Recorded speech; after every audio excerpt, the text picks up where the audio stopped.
5 seconds.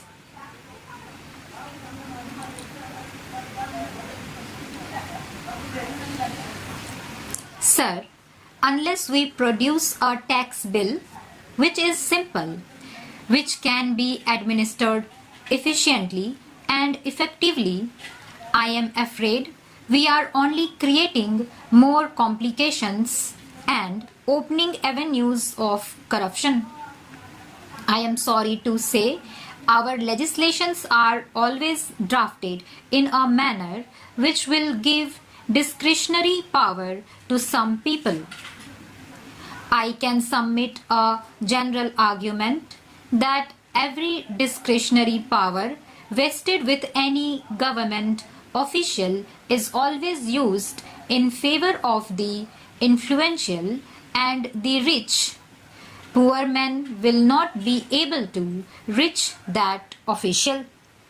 So, there should be a law which gives minimum discretion to officials.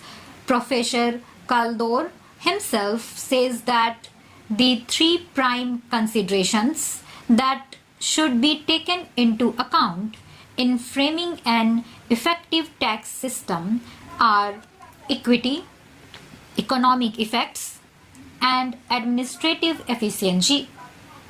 But our present taxation system is neither equitable nor administratively efficient, and the economic effects are disastrous for all to see.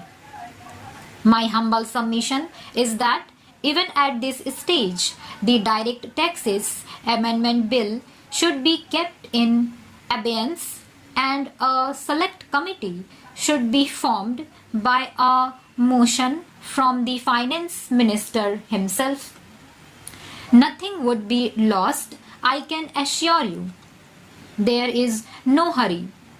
Only people in a hurry will be those in the department who want to push it in a hurry because of various provisions in the bill about which I need not say anything. My humble request is that if we want to rationalize the tax system, the Direct Amendment Bill needs to be redrafted. Sir, on the corporation tax, we had great hopes that the tax will be more effectively collected. But what do we find now? There are ad hoc and arbitrary deletions, disallowances, and additions by the income tax authorities. You promised a simple tax bill in the long-term fiscal policy. Now we had a bill which is not simple. Again, we are told now that this bill will be amended. We find that arbitrary disallowances in corporation tax will only lead to more tax evasion and nothing else. Business will go on as it is. Business has gone on as usual in this country for the last 50 years. If the aim of the government is to bring about more morality, better tax returns and simpler collection of tax, this is not the way to do it. What we need is a realistic look to whole gamut of company taxation in our country.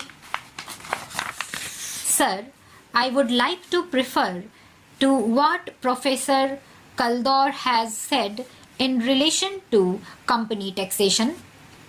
He has said that in company taxation, the general rule for allowances should be what is spent wholly for making profit during the year. Sir, even when the income tax officer agrees that the money has been genuinely spent, he says that he will not allow it. This kind of provision will only lead to cheating. What I am trying to point out is that it will not work. Why do we make such laws which we all know cannot be implemented? Professor Kaldor said, I am strongly of the view that the developments of the last 15-20 years, which imposed fantastically high marginal rates of tax while permitting the continuance of wide loopholes for tax avoidance, are highly pernicious in character. As Henry Simons said before the war, that the whole procedure smacks of a subtle kind of moral and intellectual dishonesty. One senses here a grand scheme of deception whereby enormous surtaxes are voted in exchange for promises that they will not be made effective. Thus, the politicians may point out with pride to the rates while quietly reminding their wealthy constituents of the loopholes. This is Professor Kaldor's comment in 1956, when the general standard of morality was much higher than today. Today, we are making laws which we all understand cannot be implemented. Today, we are giving powers to an income tax officer to straightway make a difference of crores of rupees. There is no correlation between the status of the person who enjoys the power and the power that he wields. There is no correlation. An excise official has got the power to make a difference of probability of crores of rupees. Is it workable? Common sense tells us that it will not work.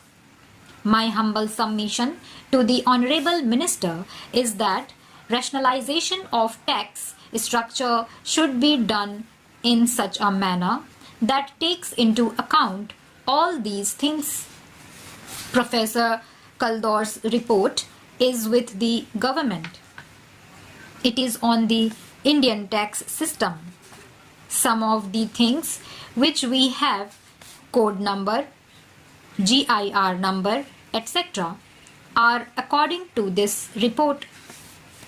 We have taken all the points, all the additional regulations suggested by Professor Kaldor.